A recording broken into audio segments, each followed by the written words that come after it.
അതിരപ്പള്ളി ഗ്രാമപഞ്ചായത്തിലെ വീരാൻകുടി, അരേക്കാപ്പ് ഉന്നതികളിൽ ജില്ലാ കളക്ടർ അർജുൻ പാണ്ഡ്യൻ സന്ദർശനം നടത്തി.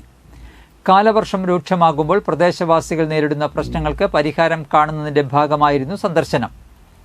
മണ്ണിടിച്ചിൽ ഉണ്ടായതിനെ തുടർന്ന് വീരാൻകുടി ഉന്നതിയിലെ നിവാസികൾ ഞണ്ടുചുട്ടാൻ പാറയിൽ താൽക്കാലിക കുടിൽ കെട്ടി താമസം തുടങ്ങിയിരുന്നു. ഇവിടെ വസിക്കാൻ അനുയോജ്യമാണോയെന്ന് പരിശോധിക്കാൻ ജിയോളജിസ്റ്റ് അടക്കമുള്ള സംഘത്തിന് നിർദ്ദേശം നൽകിയിട്ടുണ്ട്. ഈ സംഘം അടുത്തയാഴ്ച തന്നെ പരിശോധന നടത്തും.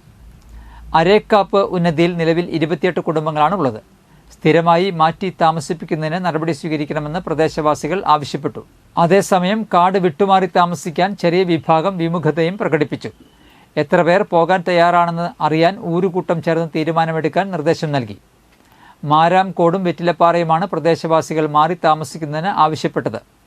അനുയോജ്യമായ ഭൂമി കണ്ടെത്തി ഇവരെ പുനരധിവസിപ്പിക്കുന്നതിനുള്ള നടപടി സ്വീകരിക്കും.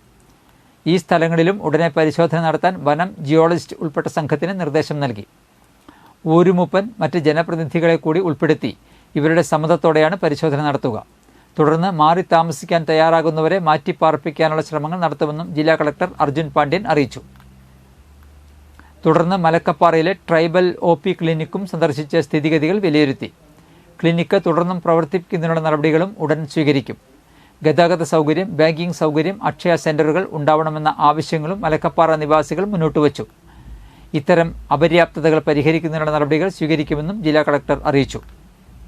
മലക്കപ്പാറയിൽ നിന്ന് താഴേക്ക് ചെങ്കുത്തായ നടപ്പാതയിലൂടെ 4.5 കിലോമീറ്റർ സഞ്ചരിച്ചാണ് കളക്ടറും സംഘവും എത്തിയത്.